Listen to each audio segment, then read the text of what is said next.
आइए भक्तजनों, अब सुनते हैं शनिवार व्रत की विधि एवं कथा।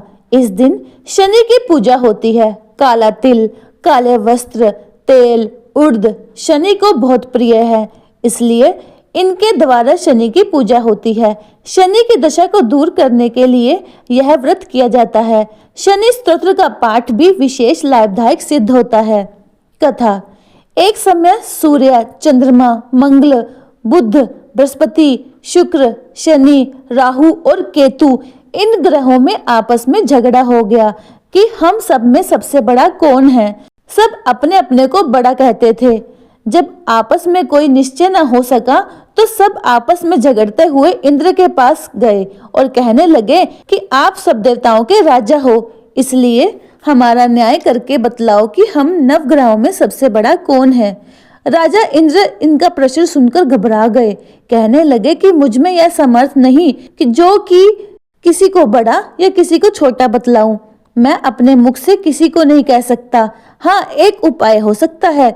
इस समय पृथ्वी पर राजा विक्रमादित्य दूसरों का दुख का निवारण करने वाला है, इसलिए तुम सब मिलकर उन्हीं के पास जाओ, वही तुम्हारे दुखों का निवारण करेंगे। ऐसा वचन सुनकर सभी ग्रह देवता चलकर भूगोल में राजा विक्रमादित्य की सभा में जाकर उपस्थित हुए। अपना प्रश्न राजा के सामने रखा। राजा उनकी बात सुनकर चिंता में पड़ गए कि अपने मुख से किसको बड़ा और किसको छोटा बतलाऊं। जिसको छोटा बतलाऊंगा वही क्रोध करेगा। परंतु उनका झगड़ा निपटाने के लिए एक उपाय सोचा कि सोना, चांदी, कांसा, पित्तल, शीशा, रांगा, जस्ता, अभ्रक और लोहा नव धातुओं के 9 आसन बनवाए। अब आसनों को क्रम में ऐसे जैसे सोना सबसे बड़ा और लोहा सबसे पीछे बिछाए। इसके पश्चात राजा ने सभी ग्रहों को कहा कि आप अपने अपने सिंहासन पर बैठिए। जिसका आसन सबसे आगे है वही सबसे बड़ा है, जिसका आसन सबसे पीछे है वही सबसे छोटा जानिए। क्योंकि लोहा सबसे पीछे था, वह शनिदेव का आसन था, इसलिए शनिदेव ने समझ लिया कि राजा ने मुझको सबसे छोटा बता दिया है। इस पर शनि को बड़ा क्रोध आया और कहा कि राजा, तू मेरे पराक्रम को नहीं जानता। सूर्य एक राशि पर 1 महीना है, चंद्रमा 2.25 महीना 2 दिन, मंगल 1.5 महीना, बृहस्पति 13 महीने, बुध और शुक्र 1 महीने, परंतु मैं एक राशि पर 2.5 अथवा 7.5 तक रहता हूँ। बड़े बड़े देवताओं को भी मैंने भीषण दुख दिया है। राजन सुनो, राम जी को 7.5 आई और वनवास हो गया, और रावण पर आई तो राम जी ने लक्ष्मण की सेना को लेकर लंका पर चढ़ाई कर दी, रावण के कुल का नाश कर दिया। हे राजा, अब तुम सावधान रहना। राजा कहने लगा, जो कुछ भाग्य में होगा देखा जाएगा। उसके बाद अन्य ग्रह तो प्रसन्नता के साथ चले गए, परंतु शनिदेव बड़े क्रोध के साथ वहीं पर सिधारे। कुछ काल व्यतीत हो जाने पर राजा को 7.5 की दशा आई तो शनिदेव घोड़ों के सौदागर बनकर अनेक सुंदर घोड़ों के सहित राजा की राजधानी में आए। जब राजा ने सौदागर के आने की खबर सुनी तो अश्वपाल को अच्छे अच्छे घोड़े खरीदने की आज्ञा दी। अश्वपाल ऐसी अच्छी नस्ल के घोड़े देखकर और उनका मूल्य सुनकर चकित हो गया और तुरंत ही राजा को खबर दी। राजा उन घोड़ों को देखकर अच्छा सा घोड़ा चुनकर सवारी के लिए चढ़ा। राजा घोड़े की पीठ पर बैठते ही घोड़ा जोर से भागा। घोड़ा बहुत दूर तक बड़े जंगल में जाकर राजा को छोड़कर अंतर्ध्याय हो गया। इसके बाद राजा अकेला जंगल में भटकता फिरता रहा। बहुत देर के पश्चात राजा ने भूख और प्यास से दुखी होकर भटकते भटकते एक ग्वाले को देखा।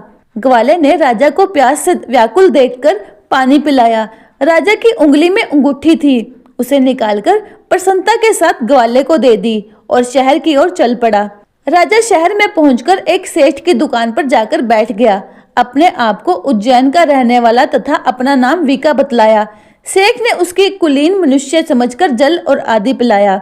भाग्यवश उस दिन सेठ की दुकान पर बिक्री अच्छी हुई थी। तब सेठ उसको भाग्यवान पुरुष समझकर भोजन कराने के लिए अपने साथ ले गया।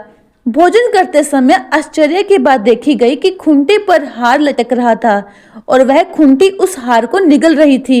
भोजन के पश्चात कमरे में आने पर जब सेठ को कमरे में हार न मिला तो सबने यही निश्चय किया कि सिवाय विका के कोई उस कमरे में नहीं था, अतः अवश्य ही उसी ने हार को चोरी किया है। परंतु विका ने हार लेने से मना कर दिया।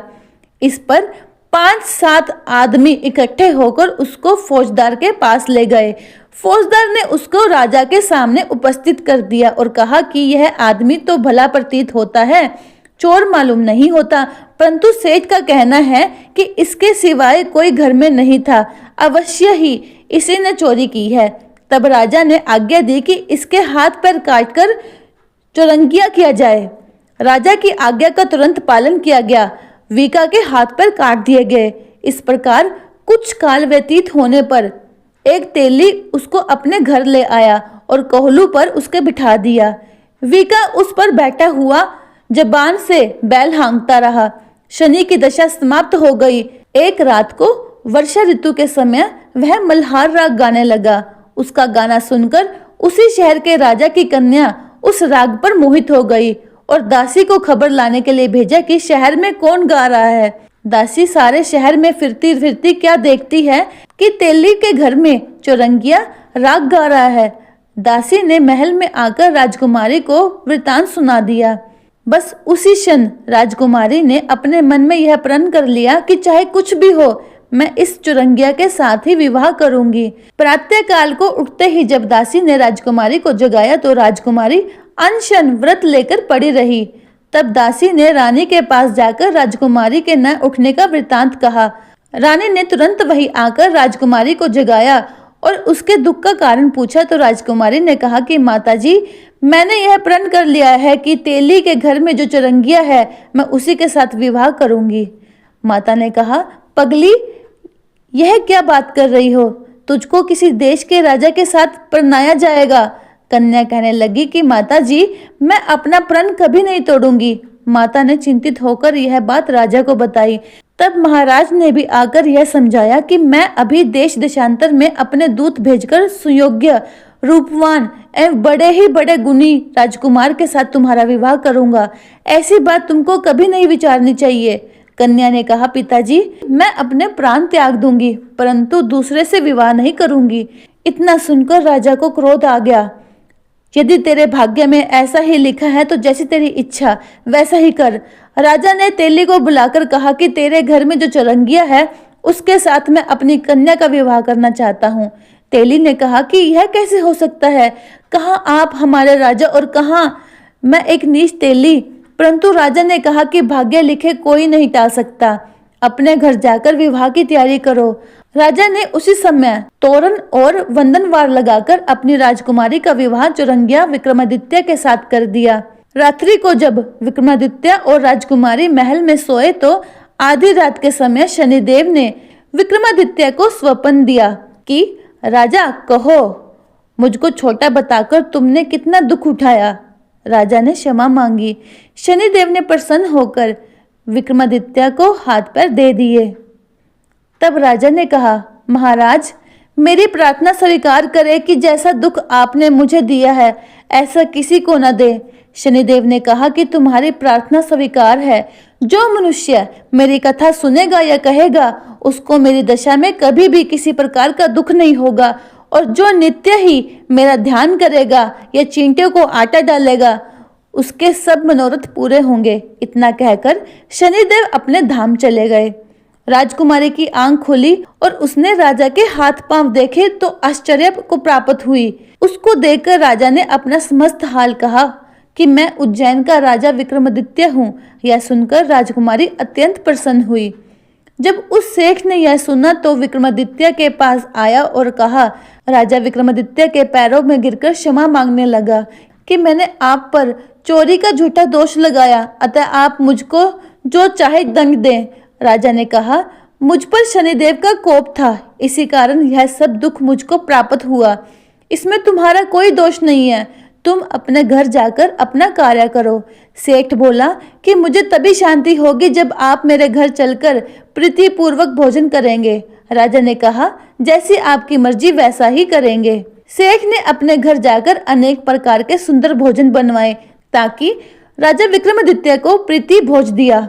जिस समय राजा भोज कर रहे थे, अत्यंत आश्चर्य की बात सबको दिखाई दी। जो खूंटी पहले हार निगल गई थी वह अब हार उगल रही है। और जब भोजन समाप्त हो गया तो सेठ ने हाथ जोड़कर बहुत सी मोहरें राजा को भेंट की और कहा कि मेरे श्री कंवर नामक एक कन्या है, उसका पानी आप ग्रहण करें। इसके बाद सेठ ने अपनी कन्या का विवाह राजा के साथ कर दिया, बहुत सा दान दहेज देकर विदा किया। इस प्रकार कुछ दिनों बाद वहां निवास करने के पश्चात विक्रमादित्य ने शहर के राजा से कहा कि अब मेरी उज्जैन जाने की इच्छा है। फिर कुछ दिन बाद विदा लेकर राजकुमारी मनभावनी, सेठ की कन्या श्री कंवरी तथा दोनों जगह से दहेज में प्राप्त अनेक दास दासी, रथ और पालकियों से सहित विक्रमादित्य उज्जैन की तरफ चल पड़े। जब शहर से निकट पहुंचे और प्रवासियों ने राजा के आने का संवाद सुना तो समस्त उज्जैन की प्रजा अगवानी के लिए गई। तब बड़ी प्रसन्नता से राजा अपने महल में पधारे। सारे शहर में बड़ा भारी महोत्सव मनाया गया और रात्रि को दीपमाला की गई। दूसरे दिन राजा ने शहर में एक सूचना कराई कि शनिचर देवता सभी ग्रहों में सर्वप्रिय हैं। मैंने उनको छोटा बतलाया, इसी से मुझको यह दुख प्राप्त हुआ। इसी कारण सारे शहर में सदा शनिचर की पूजा होगी और कथा होने लगी। राजा और प्रजा अनेक प्रकार के सुख भोगती रही। जो कोई शनिचर की इस कथा को पढ़ता या सुनता है, शनिचर देव की कृपा से सब दुख दूर हो जाते हैं। शनिवार की कथा और व्रत के दिन अवश्य पढ़ना चाहिए। जय शनिदेव महाराज जी की जय हो।